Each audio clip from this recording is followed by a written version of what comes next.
पूर्व में जो विवाद हुआ था विधायकों को लेकर के, उनके बेटों को लेकर के, मधु शर्मा ने जो एक मुद्दा उठाया था। भारतीय जनता पार्टी दुनिया की एकमात्र ऐसी पार्टी है, ये कार्यकर्ता आधारित पार्टी है। क्या उनसे कहना चाहेंगे, क्या वास्तविकता में आप दे पाएंगे या आपकी बीजेपी मथुरा में कुछ अच्छा कर पाएगी? मैं समझता हूँ उनको पार्टी ने जिम्मेदारी दे करके मथुरा जिले में कार्यकर्ताओं का मान सम्मान बढ़ाने का काम किया है। नमस्कार, आप देख रहे हैं इंडियन इंस्टीट्यूट फॉर एचडी। मैं आपके साथ गोपाल ठाकुर। दर्शकों, मेरे साथ मौजूद हैं भाजपा जिला महामंत्री सत्यपाल चौधरी जी। सत्यपाल जी, बहुत बहुत स्वागत है आपका हमारे चैनल में। धन्यवाद आपके इंडिया न्यूज़ 24 का।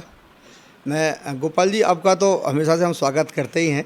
आप इतने अच्छे समसामयिक विषयों पर अपना प्रश्न रखते हैं, अच्छा है। आप एक स्वतंत्र और एक निष्पक्ष आपकी भूमिका है देश में। भाई साहब, मैं बात कर लेता हूँ। मथुरा में अभी 2 जिला अध्यक्ष बने हैं नए, उनके बारे में आप हमारे दर्शकों को बताएंगे, क्योंकि ज़्यादा लोगों को उनके बारे में जानकारी है या नहीं, उनके बारे में आप बताएंगे। देखिए, प्रदेश नेतृत्व के द्वारा मथुरा जिले में आदरणीय श्री निर्भय पांडे जी को और मथुरा महानगर में श्री घनश्याम लोधी जी को भारतीय जनता पार्टी ने जिलाध्यक्ष के रूप में नियुक्त किया है।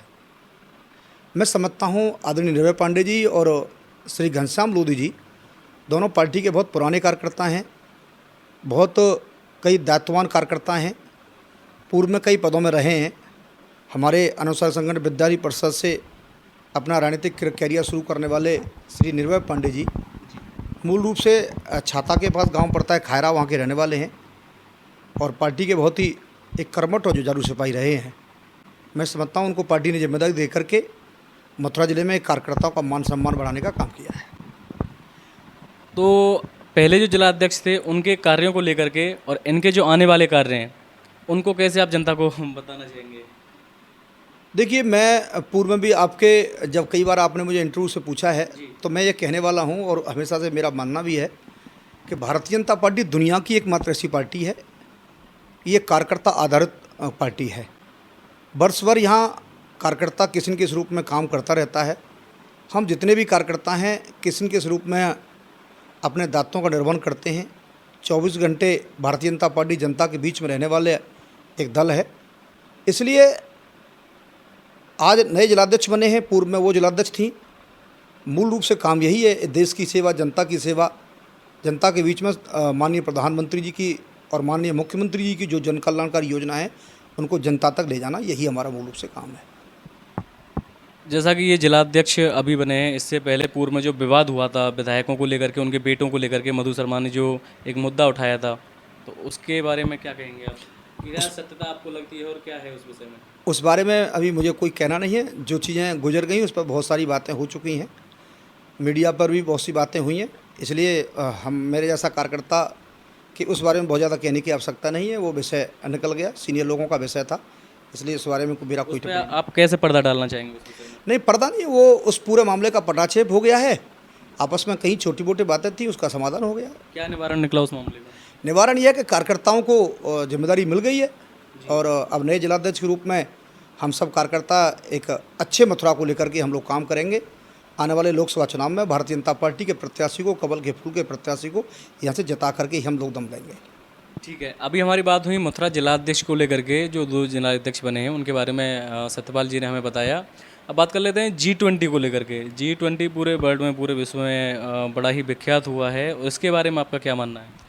मैं समझता हूँ गोपाल जी, मैं आपके चैनल के माध्यम से पूरी जनता जनार्दन को ये बात बताना चाहता हूँ कि आज़ाद भारत के इतिहास में ये ऐसा स्वर्णिम और सुनहरा मौका है जब भारत की भारत में ही नहीं है बल्कि वैश्विक स्तर पर इतनी बड़ी धाक जमी है। और मैं समझता हूँ माननीय प्रधानमंत्री जी का जनता को, पूरे देश की जनता को हृदय से अभिनंदन करना चाहिए कि आज भारत का मान सम्मान पूरे अंतर्राष्ट्रीय स्तर पर कितना बड़ा हुआ है।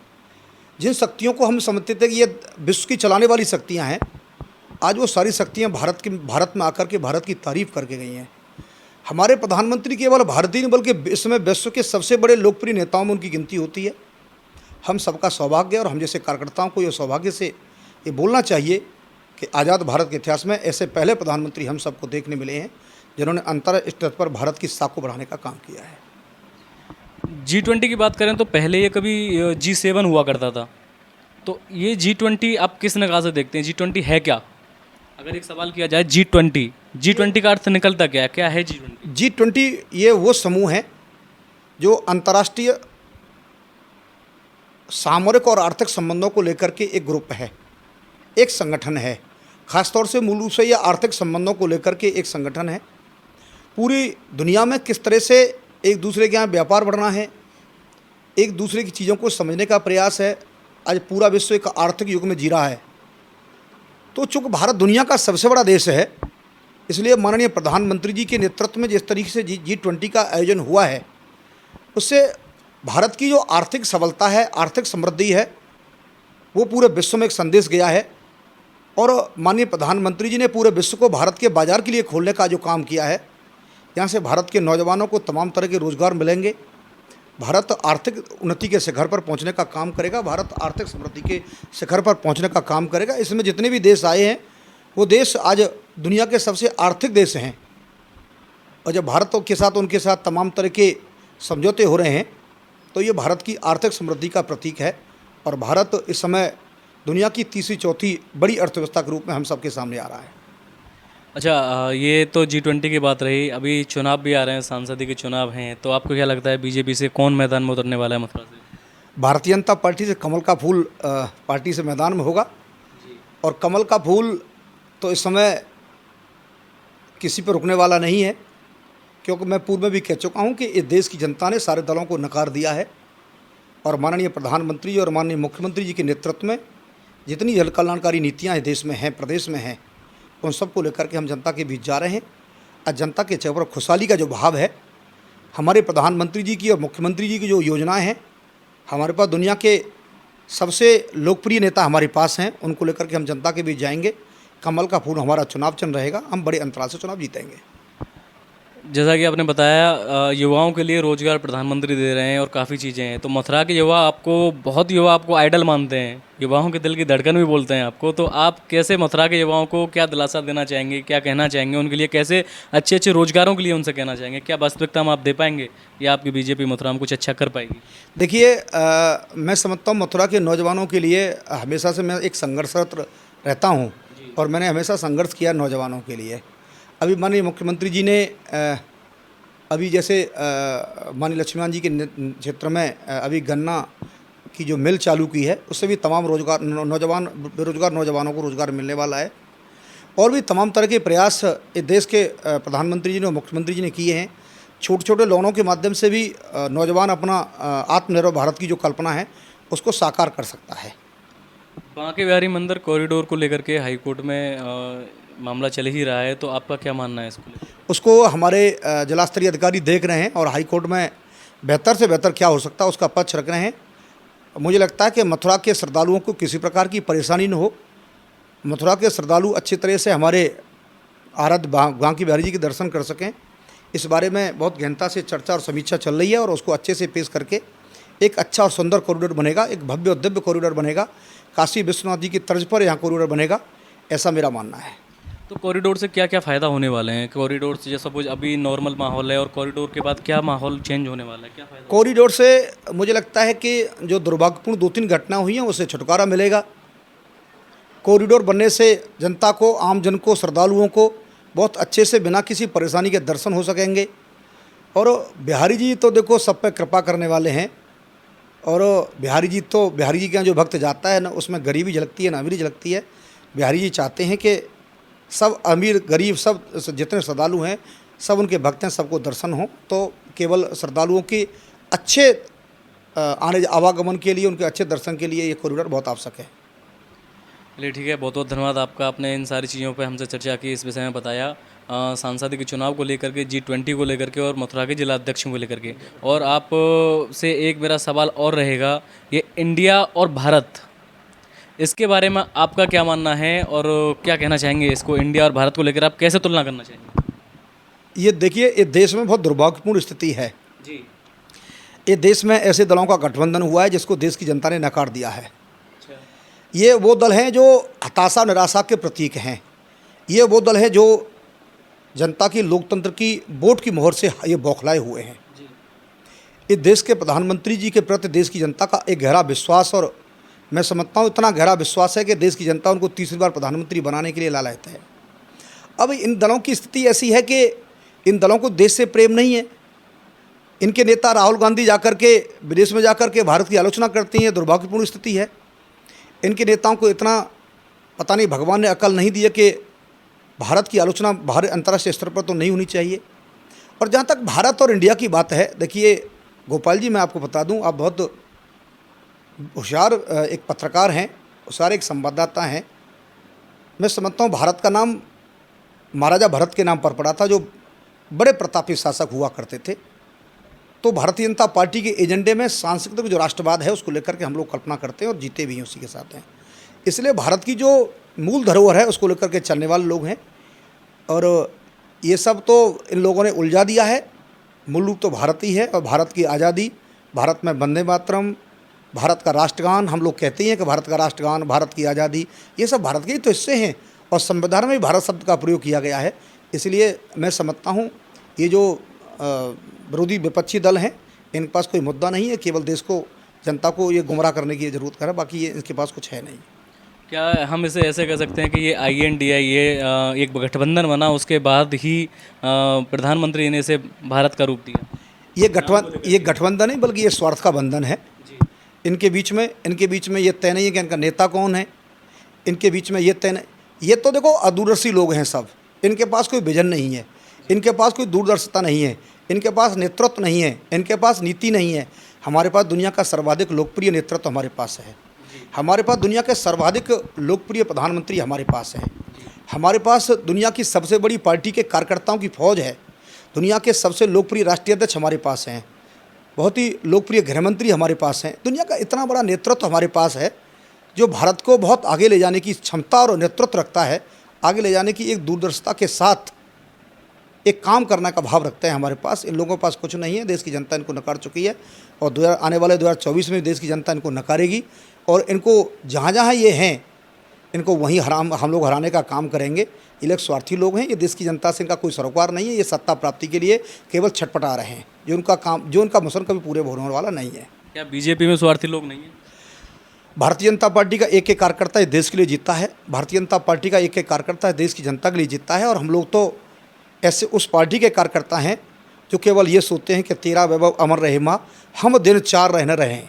तो हम तो उस भाव से लेकर के हैं कि इस भारत माता की सेवा हम लोगों से कैसे हो, हम उस दृष्टिकोण से काम करने वाले कार्यकर्ता हैं। माननीय मुख्यमंत्री जी ने घोषणा की कि गड्ढा मुक्त सड़कें होनी चाहिए, और हमारे मथुरा में जितने गड्ढे हैं, मुझे नहीं लगता कि गड्ढे मुक्त सड़कें मथुरा में हैं। बहुत सड़कें गड्ढे बनाने की देर नहीं होती कि सड़कें उछलती हुई नज़र आती हैं।